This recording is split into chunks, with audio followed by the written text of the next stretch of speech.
அனைவருக்கும் வணக்கம். நம்முடைய பாரம்பரிய சமையல்களில் சைவ மற்றும் அசைவ பதார்த்தங்களில் சுவைக்காக மட்டுமல்ல, மருத்துவ பலன்களுக்காக சேர்க்கப்படும் இஞ்சி ரொம்பவே முக்கியத்துவம் வாய்ந்ததாக இருக்கு. இஞ்சியை நம்ம பயன்படுத்துவதால் ஏற்படக்கூடிய நன்மைகள் என்ன, தீமைகள் என்ன, யார் யூஸ் பண்ணக்கூடாது, அது மட்டும் இல்லாமல் எந்த நோய்க்கு இந்த இஞ்சி பயன்படுது, எந்த வயதினர் இந்த இஞ்சியை சாப்பிடலாம், அது மட்டும் இல்லாமல் இஞ்சி சாப்பிட்ட பிறகு நாம் வேறு எதுவும் சாப்பிடக்கூடாது, இதை பற்றி முழுமையாக தெரிஞ்சுக்கலாம். வீடியோவை கடைசி வரைக்கும் ஸ்கிப் பண்ணாமல் பாருங்கள். நம்ம சேனலில் நீங்கள் இன்னும் சப்ஸ்கிரைப் பண்ணலைன்னா மறக்காமல் சப்ஸ்கிரைப் பண்ணிவிடுங்க. வாங்க வீடியோக்குள்ளே போகலாம். பன்னோடு காலங்களாக இஞ்சி இந்தியா மற்றும் சீனாவில் விளைக்கப்பட்டு சமையலில் முக்கிய ஒரு பொருளாக மருந்தாக பயன்படுத்தப்பட்டு வருது. பழைய மருத்துவ குறிப்புகளை பார்த்தால் இஞ்சி பச்சையாகவும் காய வைத்த மருத்துவ முறையில் பயன்படுத்தப்பட்டிருப்பது மிகவும் அறியக்கூடிய ஒன்று. கிமு 4ஆம் நூற்றாண்டு சீன நாட்டு குறிப்புகளின்படி இஞ்சி வயிறு சம்பந்தமான உபாதைகளுக்கும் சுவாச பிரச்சனைகளுக்கும், வயிற்றுப்போக்கு, காலரா, பல்வலி, இரத்த கசிவு போன்ற பிரச்சனைகளுக்குமே தீர்வாக இருக்குது. அது மட்டும் இல்லாமல் சில மூலிகைகளுடன் கூட இஞ்சியை இருமல் மற்றும் சளி தொந்தரவுகளுக்கு மருந்தாக பயன்படுத்துகிறாங்க. 5ஆம் நூற்றாண்டில் ஸ்கர்வி எனப்படும் வைட்டமின் சி குறைபாட்டினால் உண்டாகும் நோய்கள் இஞ்சியை மருந்தாக சீனர்கள் பயன்படுத்தி வந்திருக்காங்க. இந்தியாவில் ஆயுர்வேத குறிப்புகளில் இஞ்சி மிகவும் முக்கிய ஒரு மூலிகை பொருளாக பயன்படுத்தப்படுது. ஆயுர்வேத மருத்துவ பயிற்சியாளர்கள் இஞ்சியை ஜீரண சக்தியை பெருக்குவதற்காகவும், பசியை தூண்டுவதற்காகவும், உடலில் நுண்ணிய பாதைகளை சுவாசிப்பதற்காகவும் சக்தி வாய்ந்த ஒரு மருந்தாக பரிந்துரைக்கிறாங்க. உடல் தசைகளுக்கு வலுவூட்டக்கூடிய உயிர் சத்துக்கள் மேம்படுத்துகிறது. மேலும் இஞ்சி ஆயுர்வேத மூட்டு வலிகளுக்கும், சுவாச பிரச்சனைகளுக்கும், மலச்சிக்கல் பிரச்சனைகளுக்கும் தீர்வாக இருக்குது. இத்தகைய அளப்பரிய பயன்பாடுகளை இஞ்சி 5000 வருடங்களாக சமையலில் மசாலா பொருட்களாக, மருத்துவ பொருட்களாக பயன்படுத்தி வருது. இந்த இஞ்சி நோய்களுக்கு இயற்கை மருத்துவ தீர்வாக இஞ்சி இருக்கிறதாக சொல்லப்படுது. தொன்மையான கலாச்சாரத்தின் தொடர்ச்சியாக பல்லாண்டு காலமாக இஞ்சி சிறந்த ஜீரண உண்டாக்கியாக பயன்படுத்தப்பட்டு வருது. குடலிறக்க பிரச்சனைகளில், வயிற்று வலி, தசைகளுக்கு வலு சேர்த்து உதவுவதுடன் இந்த இஞ்சி அதிக முக்கியத்துவம் கொண்டிருக்கு அப்படின்னே சொல்லலாம். வயிறு சம்பந்தப்பட்ட பிரச்சனைகளுக்குமே இந்த இஞ்சியை பயன்படுத்துகிறாங்க. உணவிற்கு முன் இஞ்சி துண்டுகளை உப்பு சேர்த்து சாப்பிடும் பொழுது உமிழ்நீர் சுரப்பி அதிகரிக்கப்பட்டு ஜீரணத்திற்கு உறுதுணையாக அமைவதோடு வயிறு தொடர்பான பிரச்சனைகளும் தவிர்க்கப்படுது. முழு உணவிற்கு பின் இஞ்சி டீ குடிப்பதன் மூலம் வாயு தொந்தரவுகள் குறைகிறதாகும். வயிறு தொடர்பான செரிமான பிரச்சனைகள் தவிர உடலில் உங்களுக்கு நல்ல ஒரு மாற்றத்தை ஏற்படும். நாட்டு அஜீரண கோளாறுகளான உங்களுக்கு மிகப்பெரிய ஒரு மாற்றத்தை கொண்டு வரக்கூடிய வகையில் பரிந்துரைக்கப்பட்டிருக்கு. குழந்தைகளுக்கு ஏற்படக்கூடிய வயிற்று வலியை குணமாக்க, பாக்டீரியாவால் உண்டாகும் வயிற்றுப்போக்கை குணமாக்கக்கூடிய வகையில் தான் இந்த இஞ்சி இருக்குது. குமட்டல், வாந்தி போன்ற அஜீரண கோளாறுகள் நல்ல ஒரு மருந்தாக இஞ்சி பயன்படுத்தப்பட்டு வருது.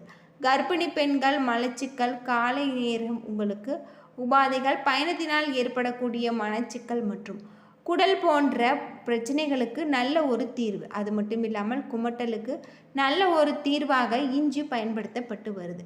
சமீப ஆய்வுகளின்படி இந்த இஞ்சி முக்கியத்துவம் வாய்ந்ததாக இருக்குது அப்படின்னே சொல்லலாம்.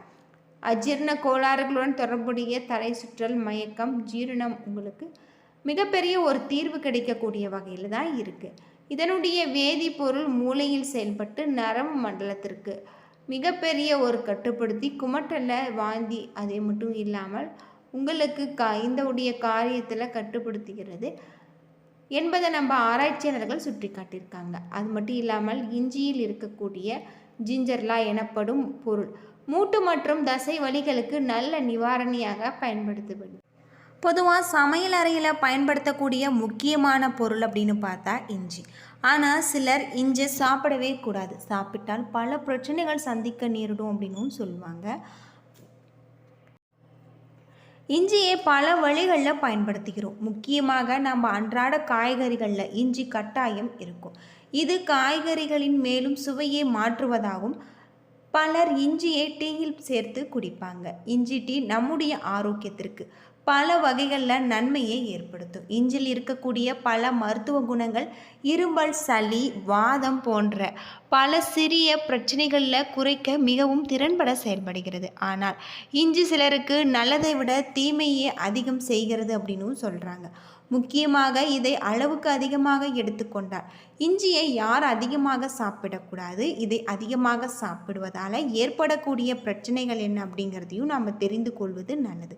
பொதுவாக பலர் இஞ்சியை குமட்டல், வாந்தியை நிறுத்த பயன்படுத்துகிறாங்க. உண்மையில் இது இந்த பிரச்சனைகளை குறைக்க மிகவும் திறன்பட செயல்படுகிறது. இதனால தான் இது பலருமே பயன்படுத்துகிறாங்க. ஆனால் சிலருக்கு இது எதிர்விளைவுகளை ஏற்படுத்தும். அதாவது இஞ்சியை அதிகமாக சாப்பிடுவதால் வாந்தி, வயிற்றுப்போக்கு போன்ற பிரச்சனைகள் வரும் அப்படின்னும் சொல்லப்படுது.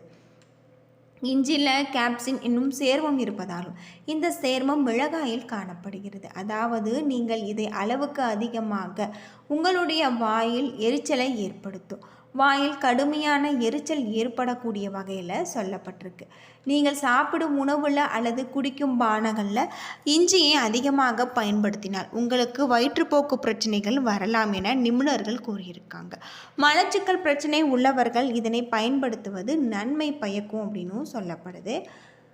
பலர் இஞ்சி எண்ணெயும் பயன்படுத்துகிறாங்க. அதாவது வலியை குறைக்க இது நேரடியாக தோலில் தடவப்படுது.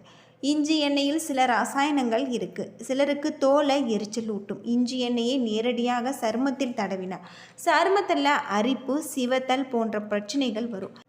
பொதுவாக இஞ்சியை சில மருந்துகளுடன் சேர்த்து சாப்பிடக்கூடாது. ஏனெனில் இது நமதுடைய செரிமான அமைப்பின் பிரச்சனைகளை ஏற்படுத்தும். நீங்கள் தவறாக ஏதேனும் மருந்துகளை எடுத்துக்கொண்டால் மருத்துவர் அணுகி பின்னரே இஞ்சியை எடுத்துக்கொள்வது நல்லது. இஞ்சியில் இருக்கக்கூடிய சில சேர்மங்கள் நமதுடைய உடலில் இரத்த உறைவை தடுக்கிறது. இருப்பினுமே நீங்கள் இரத்தத்தை மெலிதாக்க மருந்துகளை எடுத்துக்கொண்டால் மருத்துவர் அணுகி பின்னர் இஞ்சியை எடுத்துக்கொள்வது உங்களுக்கு நல்லது அப்படின்னு சொல்லலாம். இஞ்சியினால் எந்த ஒரு பிரச்சனையும் வராமல் நீங்கள் இதை வரம்புக்கு சாப்பிட வேண்டும். அது மட்டும் இல்லாமல் இஞ்சி எண்ணெயை நேரடியாக சருமத்தில் தடவ வேண்டாம். இதன் பயன்படுத்த வேண்டிய அவசியம் ஏற்பட்டால் இஞ்சி எண்ணெயுடன் தேங்காய் எண்ணெய் அல்லது பாதாம் எண்ணெயை சேர்த்து பயன்படுத்துங்கள்.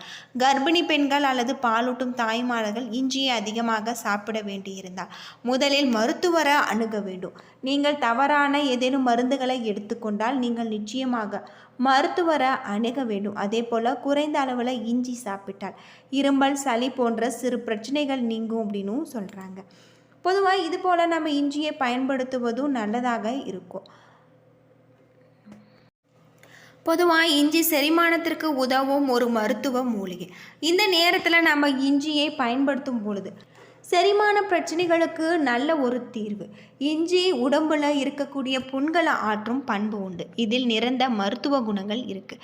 இஞ்சியில் நிறைய மினரல்களும் தாது உப்புக்களும் அதிகம் இருப்பதால் தொண்டை மற்றும் வயிற்றில் இருக்கக்கூடிய புண்களை ஆற்றுவதில் இது பல்வேறு மருத்துவ குண அதிசயங்களை கொண்டிருக்கு. குறிப்பாக இஞ்சியை டீயாகவோ அல்லது தண்ணீரில் சேர்த்தோ குடிப்பது நிறைய பலன்களை கொடுக்கும். 1 லிட்டர் அளவுக்கு தண்ணீர் நன்கு கொதிக்க வைக்க வேண்டும். நன்கு கொதித்த நீரில் 2 இன்ச்சு அளவுக்கு உள்ள இஞ்சியை தோல் சீவி விட்டு துருவிய கொள்ள வேண்டும். துருவிய இஞ்சியை தண்ணீரில் போட்டு நன்கு கொதிக்க விட்டு பின் ஆறியதும் வடிகட்டில் இஞ்சி டீ தயார்.